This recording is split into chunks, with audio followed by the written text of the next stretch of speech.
चलो रे चलो रे चलो चलो रे चलो रे चलो चलो जहाजपुर। धर्म स्नेही बंधुओं, व्यवहार और निश्चय दो चीज़ हैं, ठीक है। व्यवहार में शुभ और अशुभ है और निश्चय में शुद्ध है। शुभ और अशुभ के भेद नहीं है। संसार की जितनी वस्तुएं हैं, किसी के भी एक पक्ष नहीं होगा, उसके नेगेटिव और पॉजिटिव दोनों रूप होते हैं। हम सूरज से समझ लेते हैं सूरज अच्छा है कि खराब है। अरे बोलिए ना, सूरज अच्छा है कि खराब है? जोर से बोलिए, यदि है तो बोलिए। प्रकाश देता है, रोशनी देता है, जीवन देता है, वातावरण की शुद्धि करता है। सूरज अच्छा है, ठीक है। अब उल्लू से पूछो सूरज अच्छा है कि नहीं है, उल्लू क्या कहेगा? ये और कहाँ से आ गया, हमें दिखना बंद हो गया। रात हो तो मुझे दिखाई पड़े, सूरज के आते मेरे आँखों से दिखना बंद हो जाता है। यानी कि सूरज का भी नेगेटिव और पॉजिटिव दोनों पक्ष हैं। जब सर्दी आती है तो इंतज़ार करते हो धूप निकले और धूप में जाकर बैठ जाएं, और गर्मी आती है तो भगवान बस थोड़े बादल तो आ जाए, ये सूरज थोड़ा ढक जाए, बारिश हो जाए, ठंडक हो जाए। सूरज वही है, सूरज में कोई अंतर नहीं है। लेकिन द्रव्य, क्षेत्र, काल और भाव के अपेक्षा से हर चीज़ की उपयोगिता अलग होती है और उससे नेगेटिव और पॉजिटिव, सकारात्मक और नकारात्मक दो पक्ष बनते हैं हर चीज़ के। ऐसी कोई चीज़ नहीं है संसार की, धर्म की नहीं। धर्म में तो शुद्ध एक ही चीज़ है, निश्चय में एक ही चीज़ है। लेकिन व्यवहार में निश्चय, व्यवहार में शुभ और अशुभ, सकारात्मक, नकारात्मक, नेगेटिव, पॉजिटिव दोनों चीज़ें हैं। जब नकारात्मक सोच बढ़ती है तो टेंशन बढ़ती है, और जब सकारात्मक सोच बढ़ती है तो मन प्रसन्न हो जाता है ना। तो संसार की हर वस्तु, चंद्रमा को ले लो, रात्रि हुई तो जो कमल होते हैं वो सूरज निकलने पर खिलते हैं, और जब चंद्रमा निकलता है तो कमलनी खिल जाती है, कमल बंद हो जाते हैं। बोले अब सूरज चला गया, हम भी बंद हो जाते हैं। फिर चंद्रमा चला गया, सूरज निकल गया तो कमलनी बंद हो जाती है ना। आपको कौन सा रंग पसंद है? सफ़ेद, वास्तव में ना। और बाल सफ़ेद हो जाएं तो सफ़ेद रंग पसंद है, क्या बाल सफ़ेद पसंद है? आ गई ना यहीं पे बात। कलर तो सफ़ेद पसंद है लेकिन बाल सफ़ेद पसंद नहीं है। तुम्हें सफ़ेद रंग पसंद है, किसी दूसरे से पूछो, वो कहेगा मुझे लाल अच्छा लगता है। तीसरे से पूछो, मुझे हरा अच्छा लगता है। चौथे से पूछो, मुझे पिंक अच्छा लगता है। पांचवे से पूछो, मुझे काला बहुत अच्छा लगता है। बोलिए हाँ या ना। अब जैसे लाल रंग पसंद नहीं है तो क्यों नहीं है? ऐसे ही कह रहे हो या कोई कारण है? लाल रंग पसंद है, इसका कारण क्या है? और लाल रंग पसंद नहीं है, इसका कारण क्या है? आपको पता है? आप तो कहते हैं शायद मुझे पसंद है, जबकि देखा जाए तो आप अपने हिसाब से चल ही नहीं रहे हैं। यदि आपका मंगल ग्रह अच्छा है तो आपको लाल रंग अच्छा लगेगा। यदि आपका राहु पॉजिटिव है तो आपको काला अच्छा लगेगा। यदि आपका चंद्रमा या शुक्र अच्छा है तो आपको सफ़ेद अच्छा लगेगा, ठीक है ना। और हम क्या कहते हैं? हमें पसंद है, हम कर्ता बन गए। क्या बन गए? कर्ता बन गए। एक कहता मुझे मीठा बहुत पसंद है, तो एक कहता तू मीठा कैसे खाता है, इतना मीठा खा जाता, मैं तो बिल्कुल नहीं। पसंद ही नहीं मुझे तो। बोले हाँ या ना? जब शरीर में मीठे की कमी होती है तो मन करता है मीठा खाओ, जब नमक की कमी होती है तो मन करता है मीठा खाओ। तुमने ये मीठा किसके हिसाब से खाया, शरीर के हिसाब से या पसंद के हिसाब से? और कहते क्या, मुझे मीठा बहुत पसंद है। अरे तुम्हें कुछ भी पसंद नहीं है, हम वैसे ही कर्ता बने घूम रहे हैं और सामने वाले को देखकर द्वेष करते हैं और खुद के लिए राग करते हैं। अच्छा, पानी पीते हो कि नहीं पीते हो? पीते हो? बरसात में कितना पानी पीते हो? कम पीते हो। और गर्मी में पानी कौन पी रहा है? पानी किसने मांगा? तो शरीर ने मांगा। तो पानी किसके लिए पिया? शरीर के लिए। और हम क्या कहते हैं, हमें प्यास लगी है। कहते क्या हैं, हमें प्यास लगी है। जब तीव्र गर्मी आती है तो पानी ज़्यादा चाहिए क्योंकि सूरज की तपन है। तो पानी कौन पिलवा रहा है? सूरज। कौन पिलवा रहा है? तुम डालते हो वो सोख लेता है, तुम डालते हो वो सोख लेता है, तुम डालते हो वो सोख लेता है।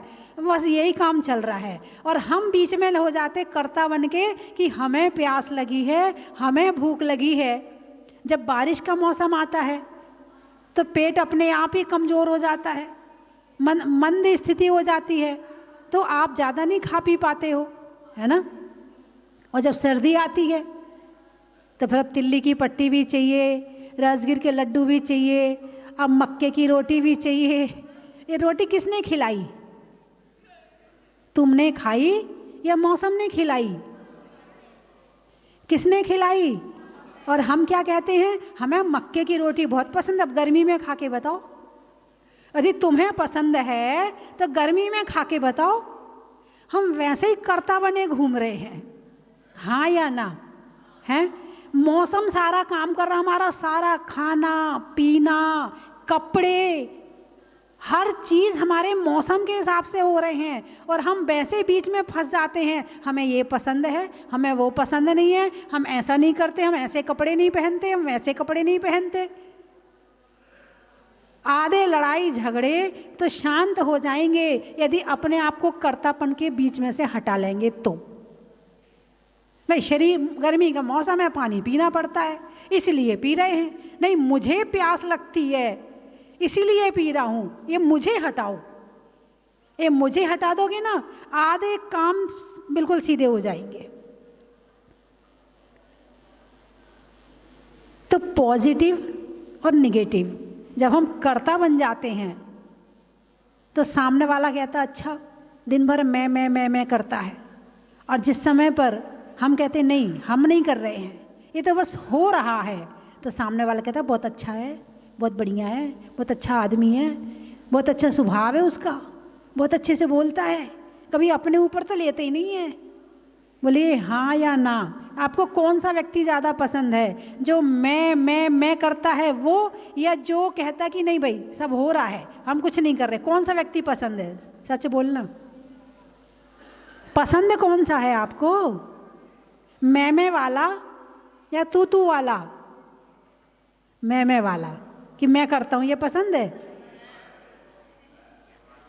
नहीं है पसंद है। सामने वाला मैं करे पसंद नहीं, मैंने दुकान बनवाई, मैंने ये इसकी शादी करी, मैंने ये किया, मैंने वो किया। वो बच्चा कहता है तुमने क्या किया है? सबके मम्मी पापा करते हैं, तुम्हारे बच्चों को तुम्हारा मैं पसंद नहीं है।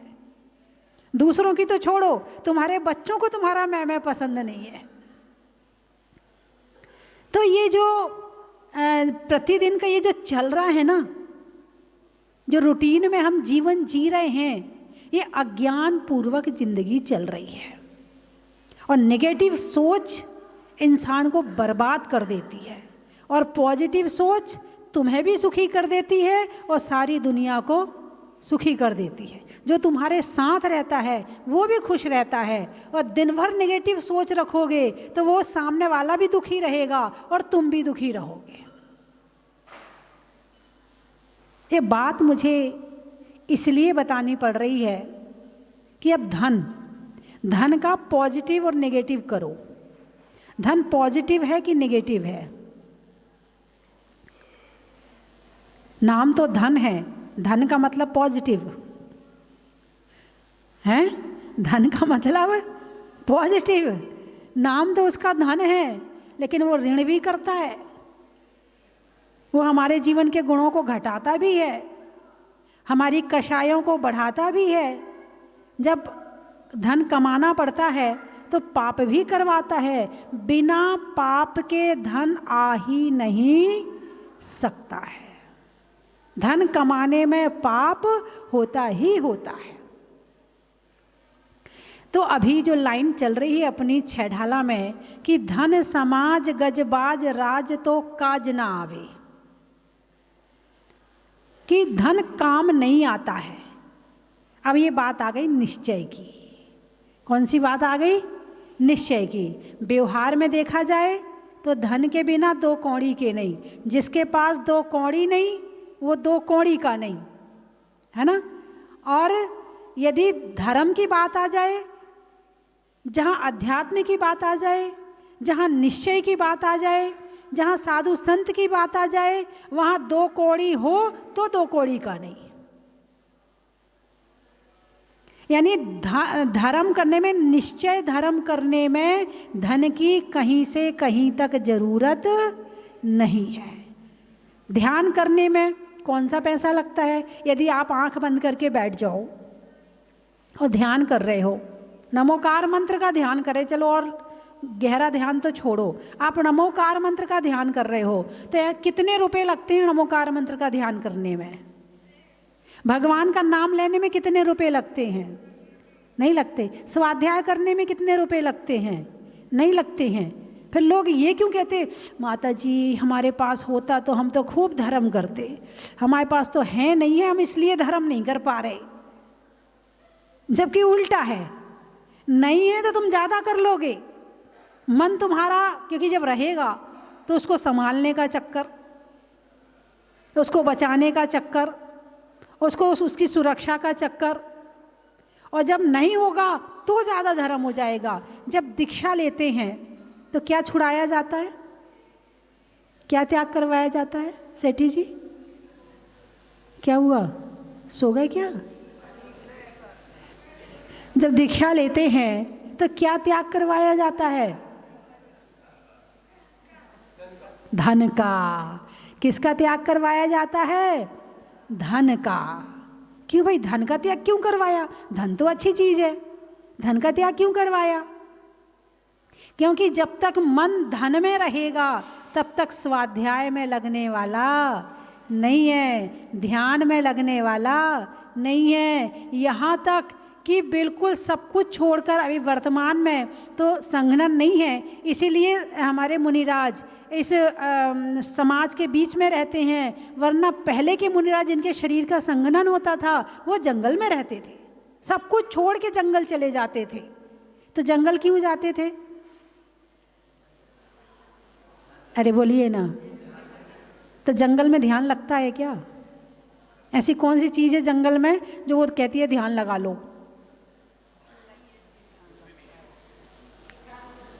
मन को भटकाने वाली जितनी चीज़ें होती हैं वो वहाँ नहीं है।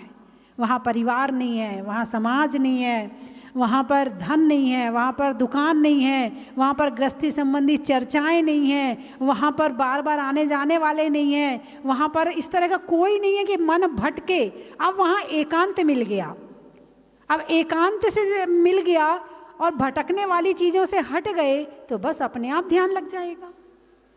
इसीलिए जंगल जाते थे। तो धन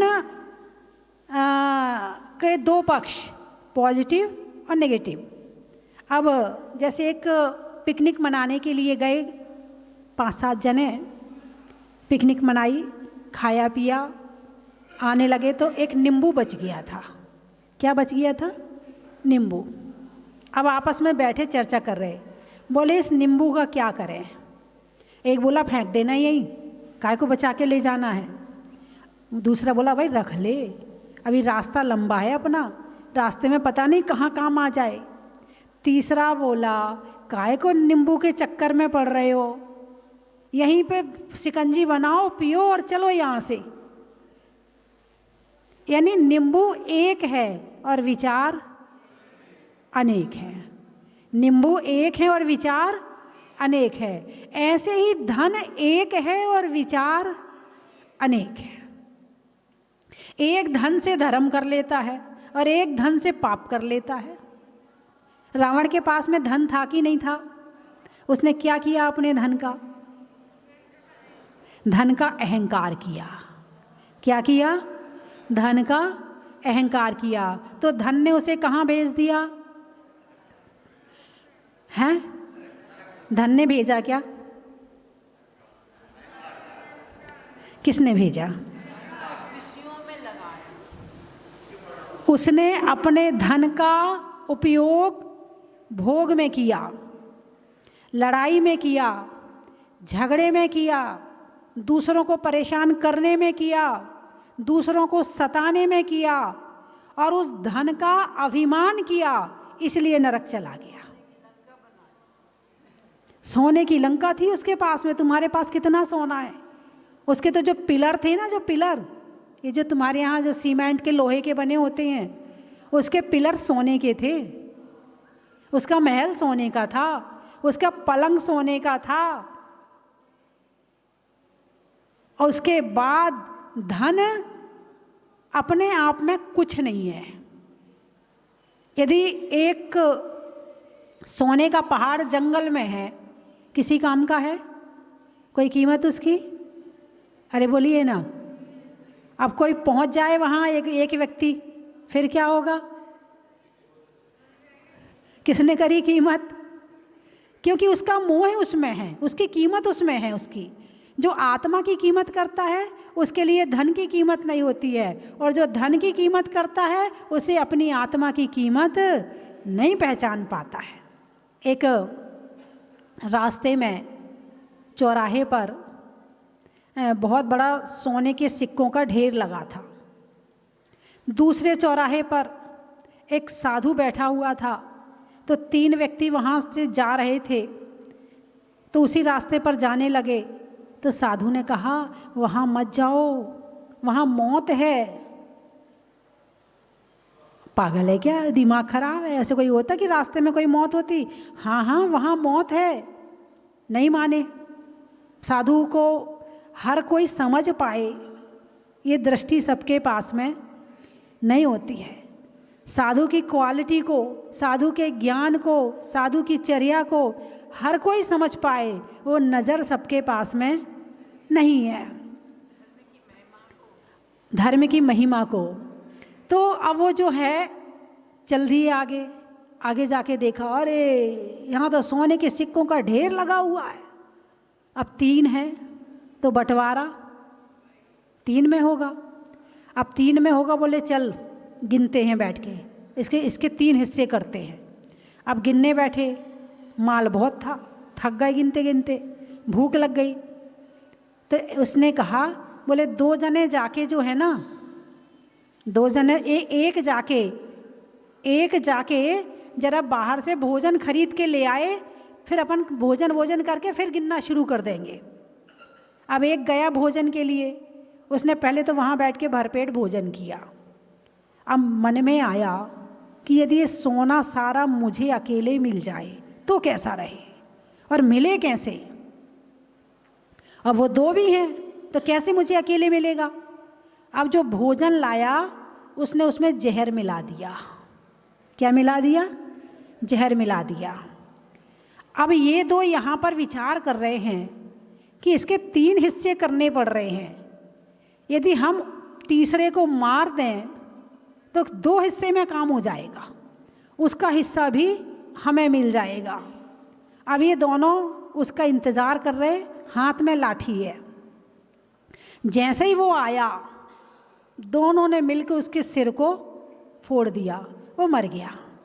अब बोले अब चला गया, अब अपने 2 हिस्से होंगे। अब जो वहाँ भोजन था उसके हाथ में ही था, बोले अब चलो पहले खाना खा लें, फिर गिनेंगे, फिर हिस्सा करेंगे।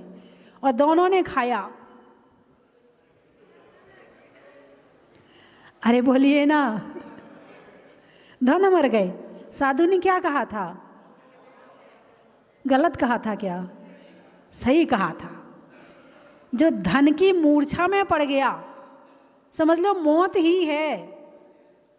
एक मृत्यु होती है जिसमें सांस रुक जाती है, कुछ नहीं पता चलता है, और एक मृत्यु होती है कि खुद को नहीं जान पा रहे हैं, बस धन को ही जानते हैं।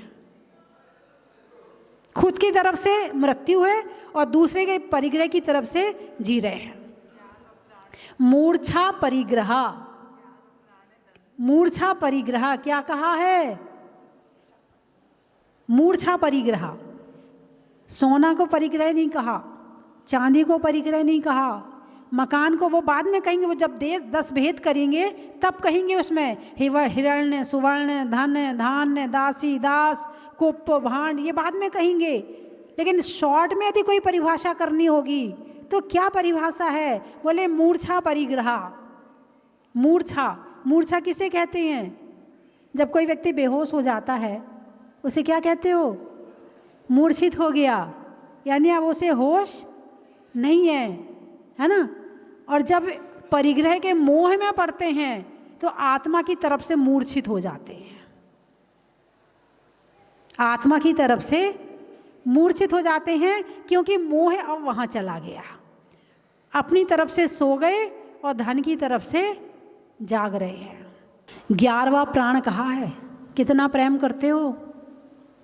अरे बोलिए ना, धन को 10 प्राण होते हैं, है ना। स्पर्शन रसना घ्राण चक्षु और कर्ण, ये 5 इंद्रियां।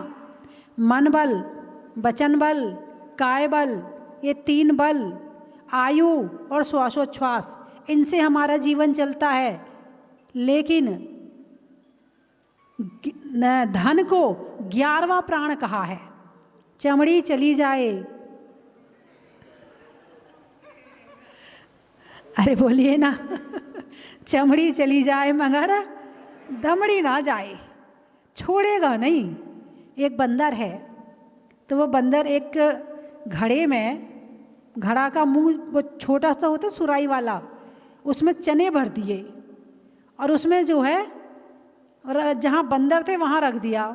एक बंदर आया तो उसने हाथ डाला, अब हाथ डाला तो हाथ तो चला गया, अब हाथ में चने भरे तो मुट्ठी बन गई, अब वो बाहर निकले ही ना, अब वो बाहर निकले ही ना। बंदर बेचारा बड़ा परेशान, चना छोड़े ना, चना छोड़े ना, अब मुट्ठी बाहर कैसे निकले। बस यही हाल इंसान का है, यदि चना छोड़ दे तो हाथ बाहर। ऐसे ही धन को पकड़ रखा है, इसीलिए दुखी है। वो बंदर दुखी है, ये हाथ ही नहीं निकल रहा है। अरे भाई चना तो छोड़, तब तो बाहर निकलेगा। इंसान सुख चाहता है, धन से सुख चाहता है, जबकि सुख आत्मा से मिलता है और चाहता धन से है। अब धन छोड़ेगा तब तो सुखी होएगा। अब ये मान लिया है, मान लो बचपन में पढ़ा था ना, मान लो 100 रुपये, गणित में पढ़ते थे ना, मान लो 500 रुपये, मान लो 100 रुपये, मान लो तो है ना, वहाँ रुपए थोड़ी थे। जब गणित का सवाल हल करते हैं तो वहाँ नोट नहीं होते हैं, वहाँ मान लो होता है। तो संसार की जो वस्तुएं हैं ना, मान लो मेरी हैं, है नहीं है।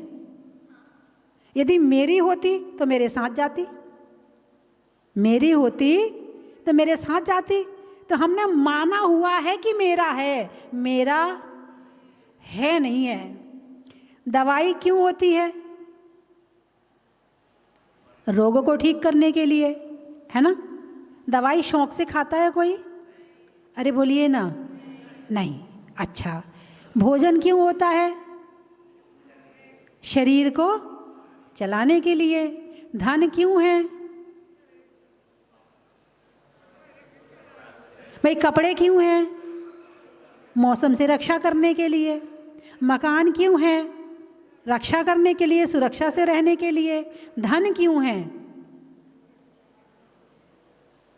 धन किस लिए होता है? हम धन के लिए हैं या धन हमारे लिए है?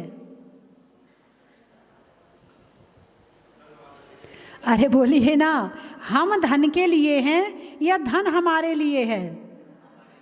धन हमारे लिए है, ठीक है। तो हमारे लिए का क्या मतलब हुआ? मोह करने के लिए है या उपयोग करने के लिए है? अच्छा, उपयोग में भी कैसा उपयोग करने के लिए है? भाई ज़रूरत है, पेट भरना है तो भोजन लाएंगे, मकान बनाना है तो धन से बनेगा, कपड़े चाहिए तो धन से मिलेंगे, है ना, दान करना है तो धन से होगा। इसीलिए तो है ना, धन मोह करने के लिए तो नहीं है ना, धन उपयोग करने के लिए है ना। अरे बोलिए ना। और घर में गड़बड़ हो जाए, कुछ कोई कुछ उठा के ले जाए, फिर कोई चैन छीन के ले जाए, फिर कोई मोबाइल चुरा ले, फिर क्या होगा? दुखी होगे नहीं होगे? होगे हैं? तो धन किस लिए है भाई? तुम्हारे पास था तो तुम उपयोग कर लो, उसको जरूरत थी वो उपयोग कर लेगा। धन किस लिए है? उपयोग करने के लिए है ना। तुम्हारे पास था, तुम उपयोग कर रहे थे। मान लो सोने की चैन कोई छीन के ले गया, तुम्हारे पास थी, तुमने पहन ली, अब वो ले गया तो उसमें रोने वाली बात कहाँ से आ गई? वही मैं कह रही हूं, हम धन के लिए हैं या धन हमारे लिए है? यदि हम रोते हैं तो हम धन के लिए हैं, और यदि हम उपयोग करते हैं तो धन हमारे लिए है। तो अब बताइए, आप कौन किसके लिए है? अब बताओ, अरे बोलिए ना, कौन किसके लिए है? हैं? अब कहोगे माता जी मत पूछो, बस दाल काली नहीं, पूरी दाल में काला नहीं है, पूरी दाल ही खाली पड़ी है। माता जी बस अब देखो, इस दुनिया में तो देखो धन वालों की कीमत है, कहते हो ना आप लोग, किसकी कीमत है? धन वालों की कीमत ही है, धन के त्याग करने वालों की कीमत है। यदि कोई व्यक्ति बहुत कंजूस है, 5 पैसा भी दान नहीं करता है, बिल्कुल कहीं खर्च नहीं करता, ना किसी की सेवा में, ना किसी के सुख दुख में, ना मंदिर में, कहीं खर्च नहीं करता, और बहुत पैसा है उसके पास में, पूछोगे? प्रशंसा करोगे उसकी? तारीफ करोगे उसकी? भाई धन वाला है, तारीफ करो? नहीं करोगे। लेकिन यदि वो धन का त्याग करता है, यदि वो दान करता है, यदि वो उसका उपयोग सही जगह करता है, तो लोग उसकी प्रशंसा करते हैं। अशोक पाटनी, बिल्कुल ठीक बात है। हमारे जैन समाज के सिरमौर अशोक पाटनी एक ऐसा व्यक्तित्व है कि जो सरल और तरल और सबके काम आने वाला, पूरे जैन समाज में ऐसा कोई नहीं होगा कि जो उसको ना जानता हो। और क्या धन, उसके धन से हम उसकी पूछ नहीं कर रहे हैं, उसके धन की प्रशंसा नहीं कर रहे हैं, उसके धन के त्याग की प्रशंसा कर रहे हैं। और कितने बच्चों को पढ़ा रहा है, कितनों को घर दे रहा है, कितने मंदिर बनवा रहे हैं, कितने पता नहीं कहाँ कहाँ कितना कितना कर देते हैं, बता नहीं सकते। कई बार आए, मेरे पास आए, बहुत कई बार चर्चा भी होती है, एक 1-2 घंटे उनसे चर्चा भी होती है। तो जब वो बताते बड़ा अच्छा लगता है उनके भाव सुन करके। और वैसे उनकी श्रीमती सुशीला पाटनी, आहार दान देना, चौका करना, वैयावृत्ति करना, वो भी बहुत आगे रहती हैं। और साथ में प्रतिमा, धर्म के साथ में धर्म करना, यानी त्याग के साथ में धर्म करना, बहुत बड़ी बात है। तो धन होना अलग बात है, धन से मोह होना अलग बात है, धन का त्याग करना अलग बात है, और धन का सदुपयोग करना अलग बात है। तो धन समाज गज बाज राज तो काज ना आवे, धन कहाँ तक काम आएगा? धन केवल शरीर के हिस्से तक काम आएगा। आत्मा के हिस्से में पहुंचना है, आत्मा की गहराई में पहुंचना है, वहाँ धन की ज़रूरत नहीं है। इसलिए ये लाइन लिखी है कि जहाँ पर ध्यान की बात आए, मोक्ष जाने की बात आए, तो वहीं ये बात कही कि ना धन काम आएगा, ना समाज काम आएगी, ना हाथी काम आएंगे, ना घोड़ा काम आएंगे, ना ये राज्य काम आएगा। काम आएगा तो केवल मेरा अपना आत्मा का ज्ञान और ध्यान काम आएगा। बाकी दुनिया में कोई भी काम नहीं आएगा। तो व्यवहार के दो पक्ष, नेगेटिव और पॉजिटिव, और निश्चय का एक ही पक्ष, उसमें नेगेटिव पॉजिटिव कुछ नहीं है, केवल एक ही है, शुद्ध। वो मैंने बताया था ना, 3 गिलास में पानी रखा है, एक में चीनी मिला है, एक में जहर मिला है, और एक में कुछ नहीं है। कौन सा वाला पियोगे? चलो कुछ नहीं वाला तो पी नहीं सकते, ये पंचम काल है। इसमें तो पंचम काल में तो आप अभी वो शुद्ध वाला तो अभी उस गुण स्थान में पहुंचना बड़ा मुश्किल है। अब बचे 2 आपके पास में, जहर वाला और मीठा वाला। कौन सा वाला पियोगे? सच बताओ, जल्दी बताओ। मीठा वाला? नहीं नहीं, जहर वाला भी तो पी लो, पानी तो पानी है, हैं? इसी तरह 2 तरह के भाव होते हैं, शुभ और अशुभ। और धन का उपयोग भी ऐसे ही होता है, शुभ और अशुभ। धन से पुण्य भी कमा सकते हैं और धन से पाप भी कमा सकते हैं। और धन छोड़ दिया जाए, धन छोड़ दिया जाए, एक होता है दान, एक होता है त्याग। फिर से याद दिला दूं, परसों भी बताया था कि दान और त्याग, दान करते हो तो आपने बो दिया, और त्याग करते हो तो आपने बीज को ही खत्म कर दिया। सोचने के लिए मन का, आत्मा को रहने के लिए तन का, मनुष्य तन का, और दान करने में, त्याग करने में धन का। दोनों बोल दिया मैंने, दान में और त्याग में। त्याग चाहो तो त्याग करो, दान चाहो तो दान करो, ठीक है? अच्छा,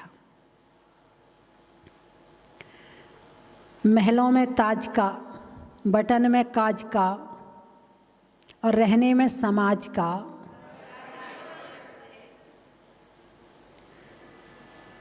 चलने में पाथ का, मित्रों में साथ का, और तीर्थंकरों में आदिनाथ का।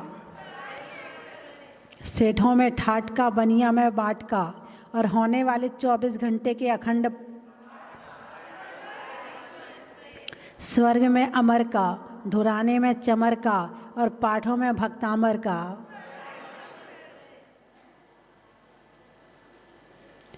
बच्चों में फीता का, सतियों में सीता का, और चांद खेड़ी में दीदी गीता का।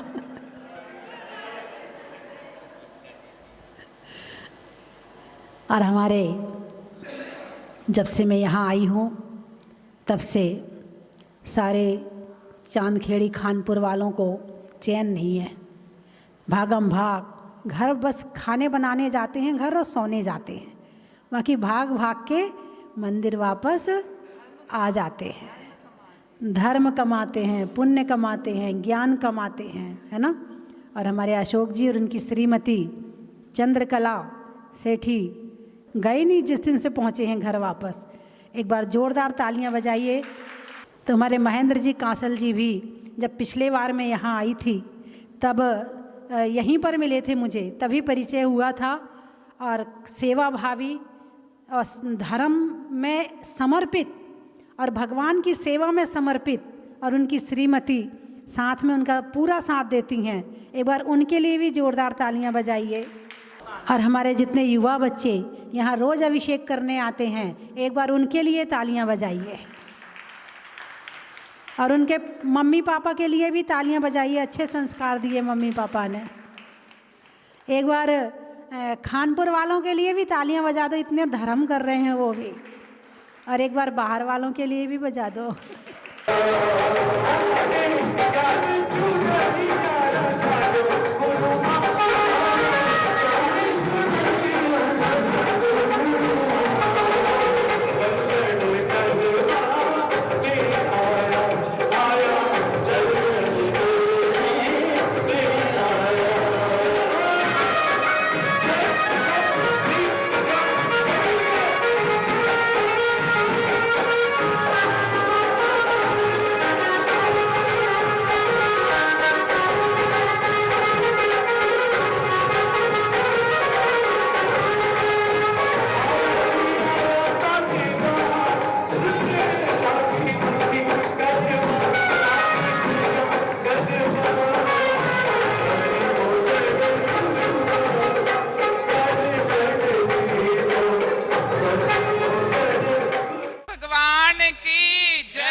स्वस्ति भूषण माता जी की जय।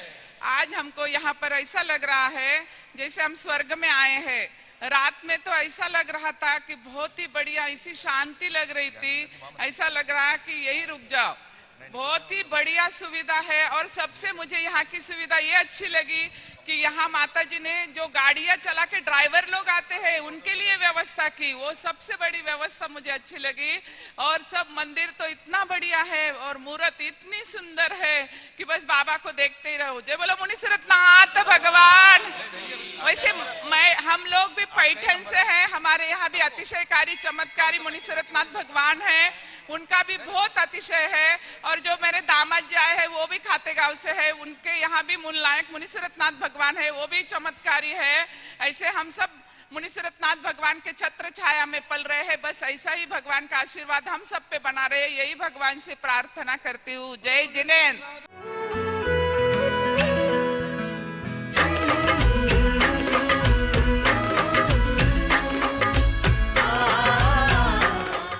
की थाल को सजाओ रे आज, रत्नों की थाल को भर लाओ रे आज।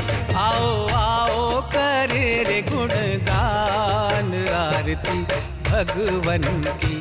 आओ आओ करे गुणगान आरती भगवन की। आओ आओ करे रे गुणगान आरती भगवन की।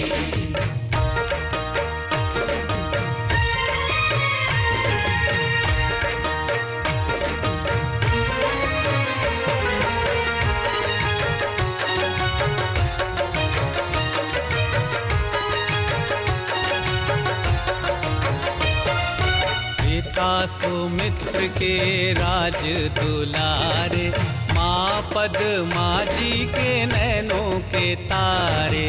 पिता सुमित्र के राज